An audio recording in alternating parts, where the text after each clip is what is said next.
Nadamay daw kasi. Bigla-bigla raw nahila ang pangalan ni Digong sa ouster plot. Yun ang nangyari. Bakit daw? Wala naman daw siyang ginagawa. Actually, totoo nga. Bakit nga ba? Ano ba meron? Ano ba meron? Bakit bigla nadamay siya dyan sa ouster plot? O, basahin natin. Basahin natin yung balita. Ito nga naganap. Hindi alam ni Digong kung bakit siya nadadamay. Itong sinabi niya. Duterte, don't know how I was dragged into the alleged plot versus the Marcos administration. Bakit daw siya nadamay? Sabi niya. Actually, hindi ko rin naman alam bakit siya. Number one, hindi ko alam kung meron ba siyang statement tungkol sa ouster plot. Although naaalala ko, sinabi niya na i-encourage doon niya ang taong bayan na wag na magbayad ng taxes. Parang wag naman. Di ba? Wag naman. Wag niyo naman kami i-encourage na lumabag sa batas. Kasi ang pangit eh. Wag naman ho. Di ba? Wag naman ho. Kasi wag niyo naman po kami na mag-tax evade. Kasi kami naman po yung makukulong, hindi kayo eh. Ganun lang po kasimple yun. Kami po makukulong, hindi kayo. So, anyway, yan. Except for that. Tsaka yung mga sinabi niya na siya yung nagpapatay dito, siya yung nagpapatay dyan, etc. etc. Ayun, di ako agree doon. Parang Tatay Diggs naman, di ba? Let's not be like that. Let's not be like that, please. Although yung sinabi niya na na yung kay Franz Castro, it's a figure of speech. It's very obvious. And kahit naman siguro grade 1, alam na figure of speech lang yun. So, okay lang yun. I can get bored. I can go on board with that. Basta figure of speech lang. Okay. Pero ito nga, ang sabi, former President Rodrigo Duterte is wondering how he was dragged into the alleged scheme to destabilize the administration of President Ferdinand Marcos Jr. Sinabi niya yan sa SMNI. Ito. I really don't know how I was dragged into this. But as a former employee of the government, I remember talking to some retired generals, ang sabi niya. So at least he admitted to talking to some generals. Anyway, bago tayo magpatuloy sa ating next topic, syempre mag-shoutout muna tayo sa mga ibigan natin sa Sendwave! Kung kayo ay nasa US, UK, Canada, Italy, France, Spain, Ireland, and Belgium, ay pwede ay magpadala ng inyong mga remittances sa Pilipinas using Sendwave. Ang gagawin nyo lang ay i-download ang Sendwave app. Gawa kayo ng account, ilagay nyo yung bank account details dyan sa app, and pwede ay magpadala sa GCash, Cash Pickup at iba't ibang mga bangko sa Pilipinas at wala pong remittance fee yan mga kotsero ha. At pag gusto nyo pang makadagdag ng konting padala sa inyong mga minamahal sa buhay, gamitin nyo yung promo code ko na Coach Jarrett sa inyong unang padala. Ayan, sa unang padala ha.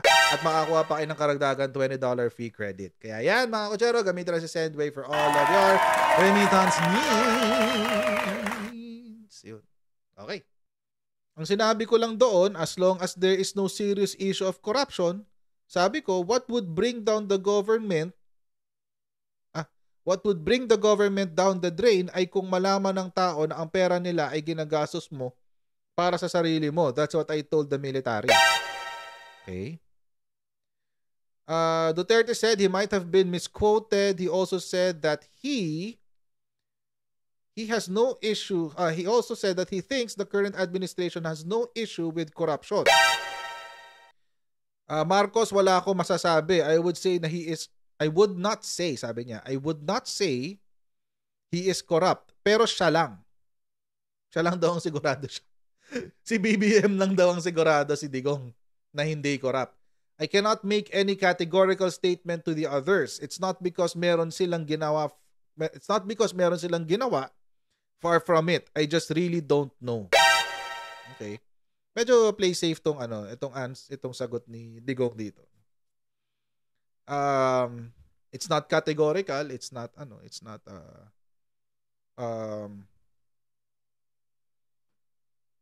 hindi siya, it's not categorical, it's not final, Wala masyadong clarity. Actually, it's quite vague.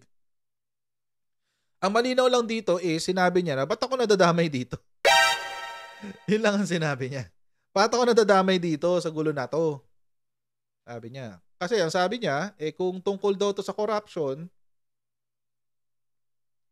si Presidente naman daw, wala siyang nakikitang issue on corruption. Pero sa iba, wala raw siya masasabi na categorical. Sa iba. So, paano? Paano nga naman? Paano siya nadamay dyan? I would think it's just how social media works. It's just how social media works. Ganun lang talaga. Ganun lang talaga nangyari sa social media. Mayroong sinabing destabilization plot, and then one person will say na, hindi, kasi hindi happy daw si Digong Sabi, hindi happy si Digong. So, baka si Digong yung naikipag-usap, tsaka syempre siya yung former president. So, may connection yan sa mga dating members of the military, etc., etc. Ganon. So, I think that's just how chismoso people are. Opinion ko lang yun.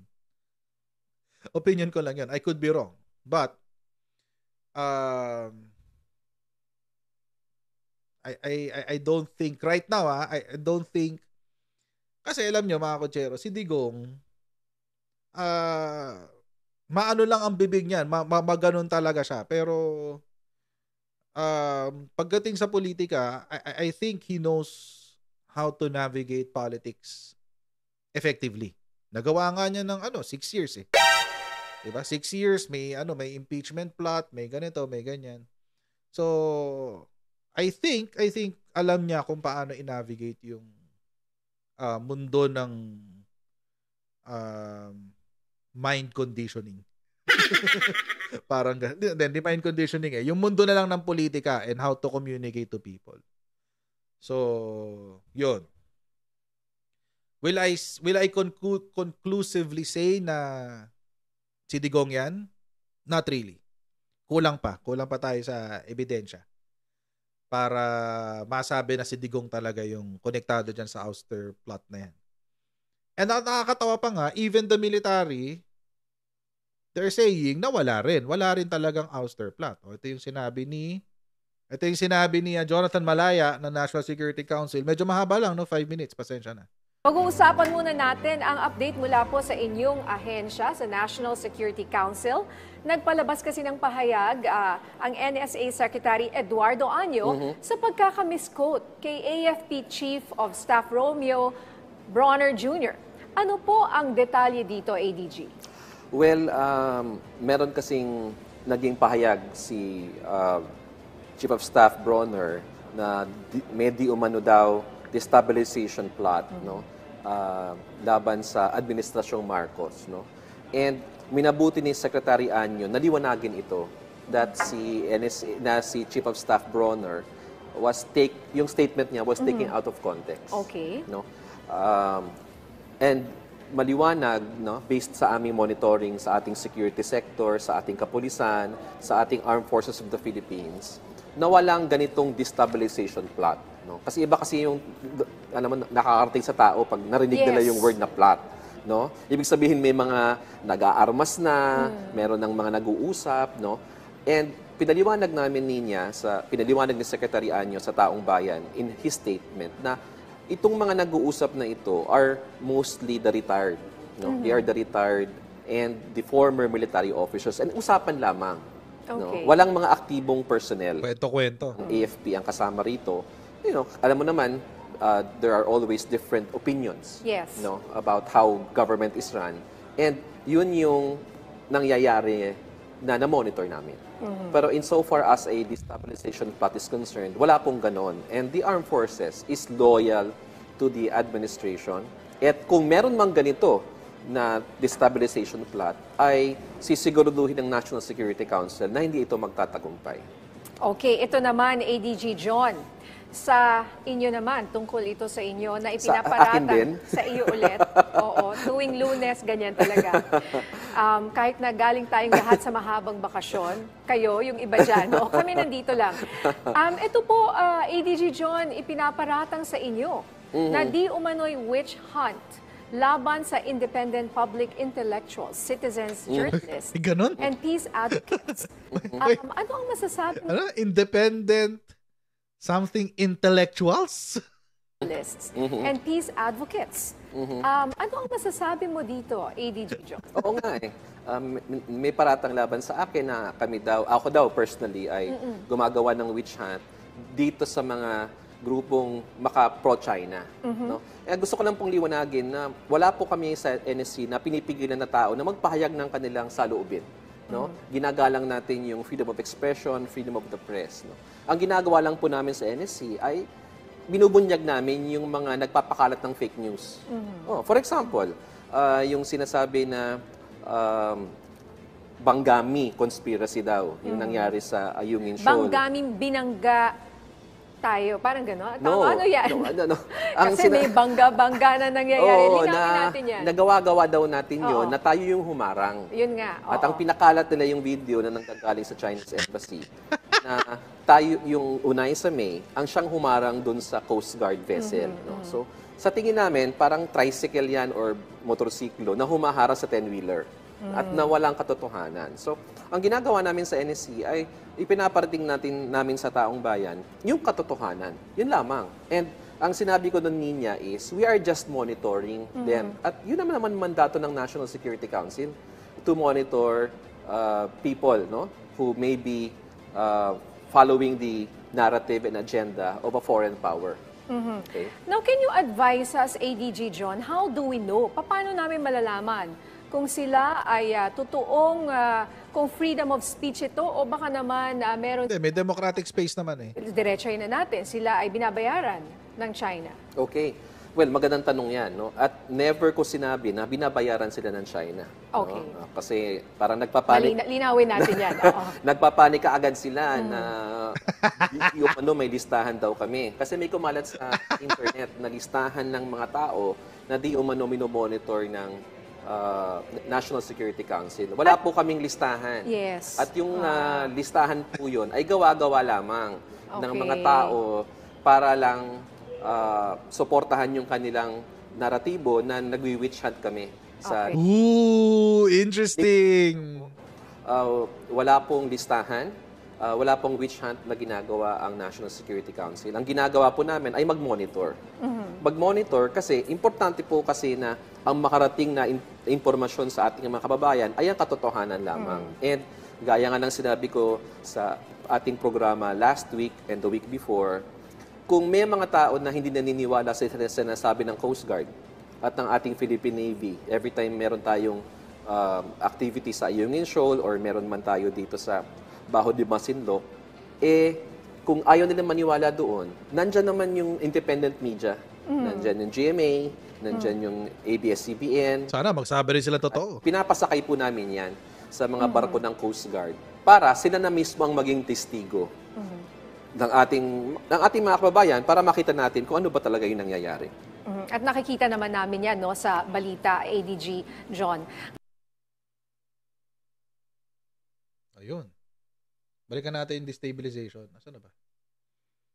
Yun, nawala raw sila nakikitang destabilization. Ano to? Bakit napunta kay yan?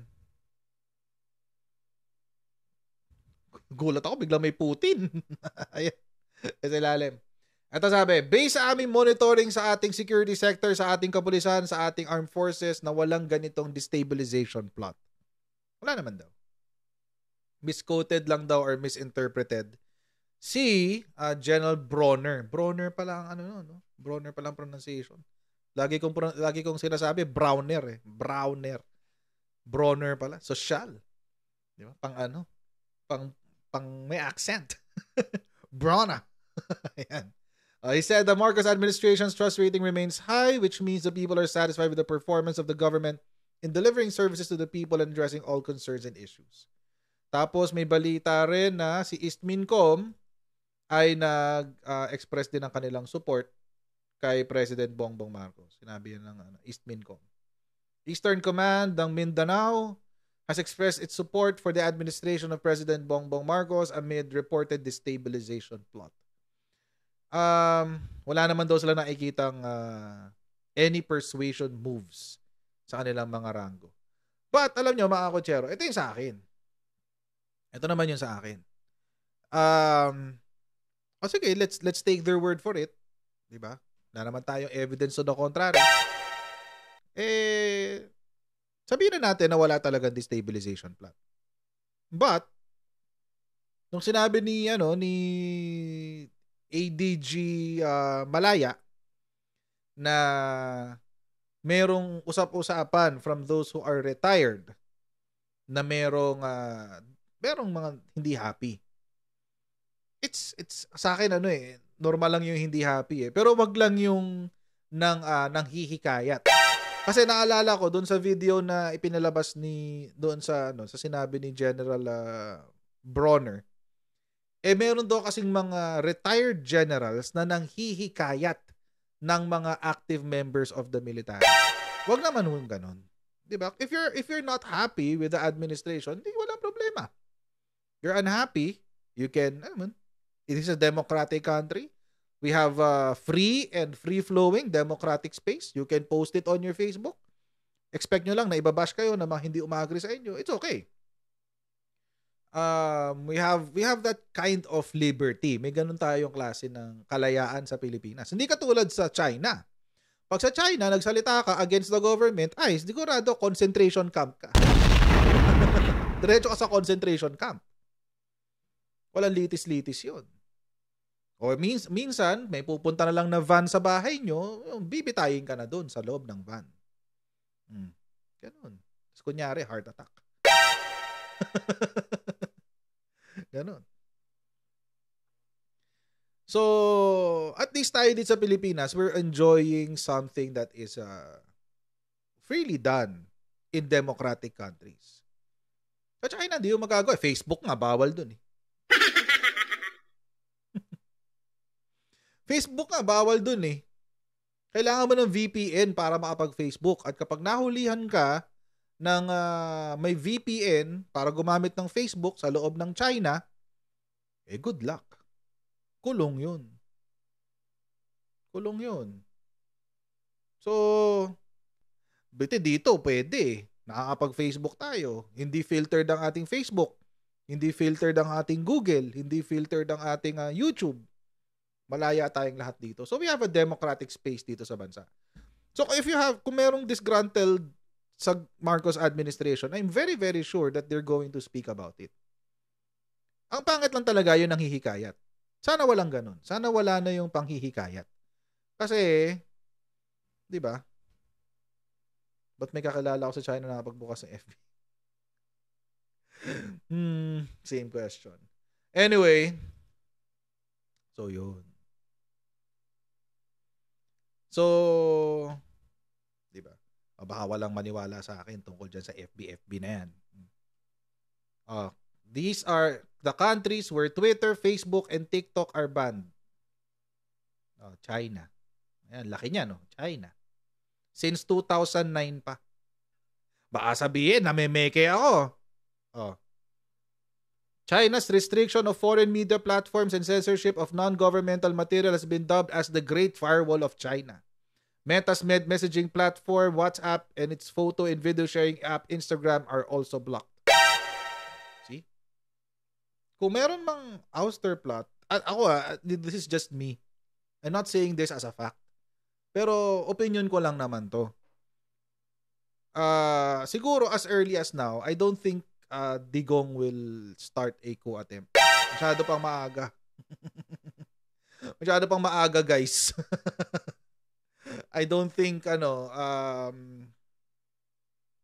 think he will do it now. So, let's see. Kung meron siyang plano. But I don't think he has.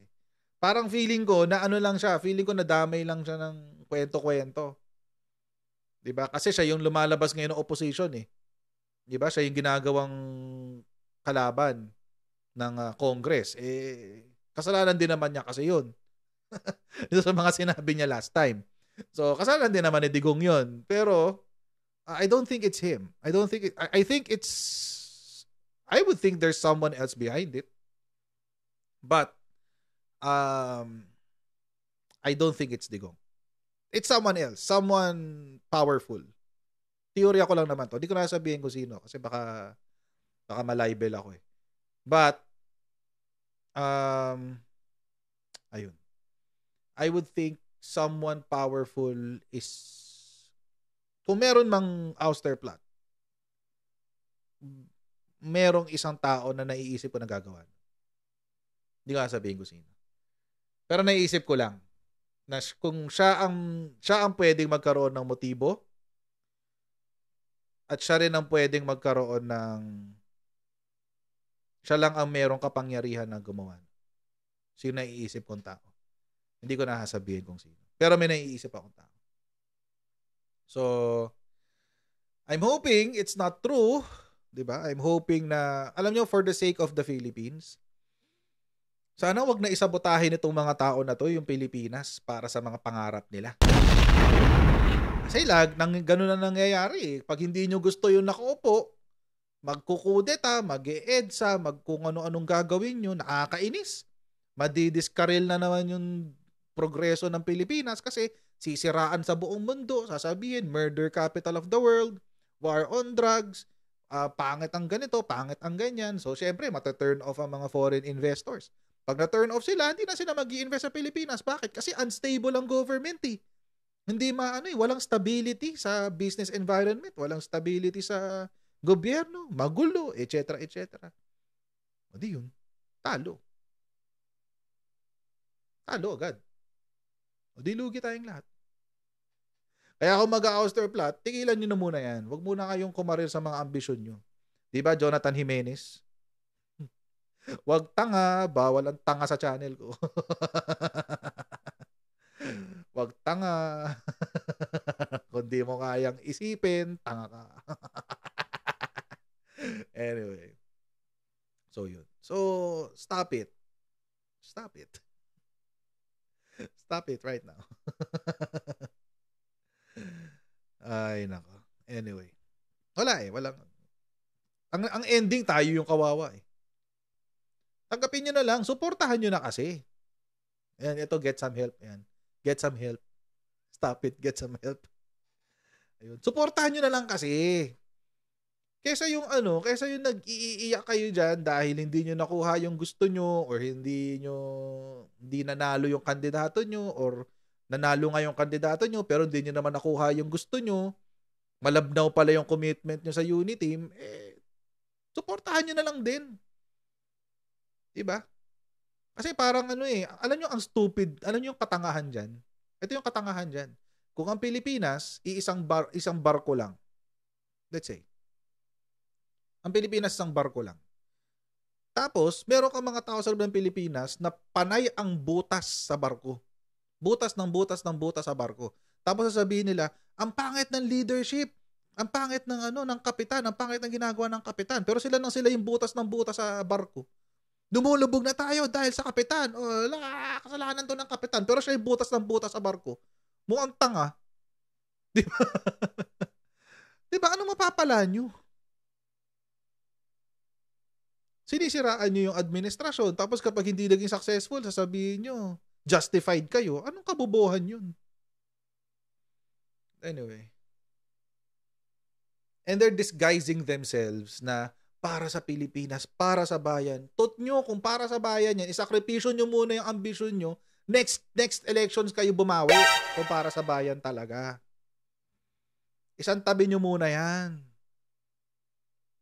Hindi yung kukuda kayo ng kukuda, sisiraan nyo yung administrasyon, babawasan nyo yung sisiguraduhin nyo na mababa ang tiwala ng tao sa leader, sa administrasyon, tapos sasabihin nyo para sa bayan. Utot nyo. Amuyin nyo sarili nyong utot. Ano? Ayan. So mga kutsero, hanggang dito lang po muna tayo sa ating live stream today.